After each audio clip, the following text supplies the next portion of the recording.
Hello साथीहरू, welcome and नमस्ते। Welcome my mini blog साथीहरू। आज चाहिँ म जुबेल आएको थिएँ, जुबेलबाट फर्किँदैछु। यो चाहिँ जुबेल सिटीबाट अलिकति अगाडि मात्रै पुग्दैछु है साथीहरू। यसो बिल्डिङहरू हेर्दाखेरि चाहिँ अलिकति राम्रै ठाउँ, अलिकति युरोपतिर जस्तै लाग्छ होला, तर त्यस्तो चाहिँ होइन, खाडीतिरै हो साथीभाइहरू। अहिले चाहिँ जुबेलतिर चाहिँ जताततैको सिग्नल हटाएर चाहिँ त्यहीँबाट युटर्न बनाएर होइन सजिलो गराएको छ है साथीहरू। तपाईँहरू आइराख्ने साथीहरूलाई त थाहा होला, अलिकति कहिलेकाहीँ आउने साथीहरूलाई थाहा नहुन सक्छ, त्यसैले यो पनि जानकारी गराइहालेँ साथीहरू। हेर्नु त यसरी यस्तो बनाएको छ है साथीहरू, अहिले इसारा हटाएर। जस मलाई चाहिँ ठिक लाग्यो, किन भन्दाखेरि इसारामा वेट गरिबस्नु पर्ने होइन, तर यो सबै हटाइदियो। अनि अर्को कुरो, क्यामेरा पनि हटाइदिएको छ है साथीहरू। पहिला चाहिँ एकपट्टि साइडमा मात्रै कति 4-5 वटा थियो, अहिले त पुरा ताहालियाबाट जुबेल जाँदाखेरि 2टा कि 3टा पर्छ, यता जुबेलबाट ताहालिया जाँदाखेरि 2टा मात्रै पर्छ जस्तो लागेको छ मलाई। अहिले चाहिँ क्यामेरा पनि त्यति छैन है साथीहरू, तर यहाँको क्यामेरा स्पिड भनेको चाहिँ 90 हो। 90 भन्दा घटी पनि हिँड्नु भएन, बढी पनि हिँड्नु भएन। अब क्यामेरा छलेर त कतिपयहरू अब हिँड्छन् नि, तर त्यसरी हिँड्दाखेरि चाहिँ आफैलाई रिक्स हुन्छ। रिक्स किन लिने होइन, रिक्स नलिकन आनन्दले आफ्नै तरिकाले हिँडौँ साथीभाइहरू। हामीलाई 1-2 रुपियाँ त के दिनको कति त्यस्तै 23-24 रुपियाँ कमाएर चाहिँ दिनमै 100-150 रुपियाँ किन खेरा गर्नुहुन्छ भन्ने कुरो चाहिँ मेरो। यो जुन गाडीहरू आइरहेछ यो चाहिँ उता लुलुपट्टिबाट आएको है साथीहरू। यहाँबाट मासतिर राइट गयो भने चाहिँ लुलु पुगिन्छ। यो चाहिँ लुलुबाट आइरहेको गाडीहरू हो साथीहरू। अब यहाँबाट फेरि युटर्न गरेर लेफ्ट साइड युटर्न गरेर गयो भने उता जुबेल सिटी नै पुगिन्छ। अब सिधा उता गयो भने चाहिँ दमाम, ताहालिया पुगिन्छ, हाम्रा पुगिन्छ है त साथीहरू। कतिपयलाई नयाँ ड्राइभरहरूलाई चाहिँ सजिलो हुन्छ मेरो यो भिडियोले गर्दाखेरि। साथीहरू, मेरो यस्तै भिडियोहरू लिएर आउनेछु साथीहरू। तपाईँहरूलाई के कस्तो लाग्छ कमेन्ट चाहिँ गरिराखिदिनु होला साथीहरू है।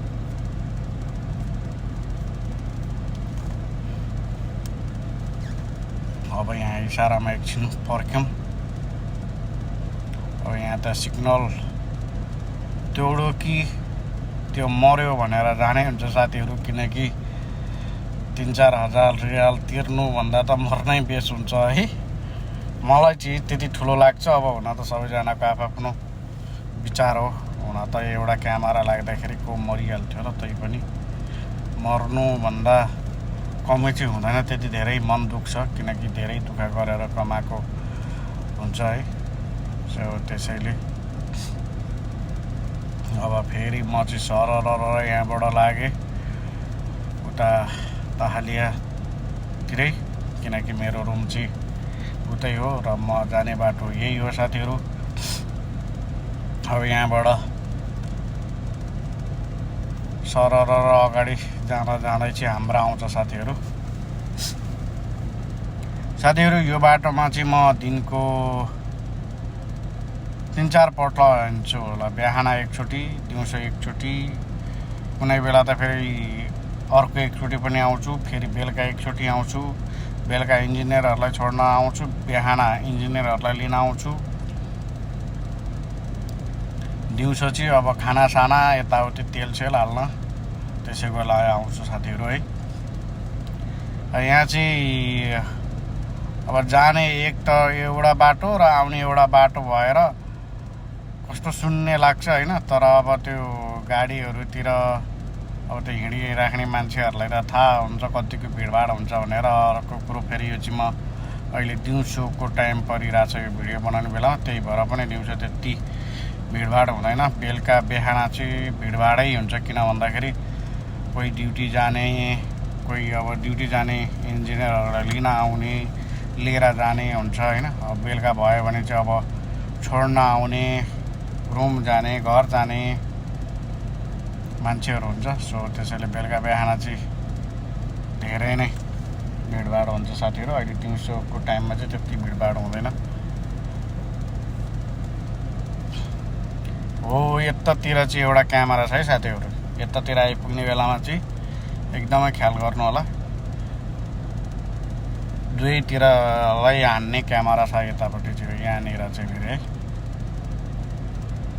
हो यहाँबाट अलिकति अगाडि हो, ठ्याक्कै देखाउँथेँ तर यो अर्कोपट्टि साइडमा छ, त्यही भएर देखिँदैन है साथीहरू। सानो बक्सा हुन्छ, हेर्दाखेरि के को बक्स राखे जस्तो हुन्छ तर फ्यास दिइहाल्छ क्यामेरा। झिलिक्क गरेपछि थाहा हुन्छ नयाँ नयाँ ड्राइभरहरूलाई त। तर हुन चाहिँ यहाँनिर अर्को एउटा राम्रो कुरा पनि छ है साथीहरू। यहाँनिर चाहिँ क्यामेरा आउनुभन्दा अगाडि नै एउटा बोर्ड लगाइदिएको हुन्छ कि यति मिटर अगाडि क्यामेरा छ, सचेत भएर आइज भनेर चाहिँ, बिस्तारै आइज, अब स्पिडलाई फलो गरेर आइज भनेर चाहिँ पहिल्यै एउटा बोर्डमा लेखिदिएको हुन्छ। त्यो बोर्ड हेरेर आउँदाखेरि त यही हो क्यामेराको बक्स साथीहरू। स्पिडको अब लिमिट हेरेर आयो भने त त्यस्तो समस्या परेन। ठाउँ ठाउँमा स्पिड लिमिट लेखिदिएको हुन्छ, बोर्ड हुन्छ कति स्पिडमा जाने भनेर। सो स्पिड लिमिट हेरेर बोर्डहरू हेर्दै आउँदाखेरि त्यति गाह्रो समस्या चाहिँ हुँदैन। तर आफूलाई अलिकति चाँडो पुग्नु छ भने चाहिँ ढिलो पुगिन्छ, त्यही हो। ल साथीहरू आजलाई यति नै, फेरि अर्को भिडियोमा भेटौँला। त्यतिन्जेलसम्मको लागि बाइ बाइ साथीहरू, सी यू लेटर।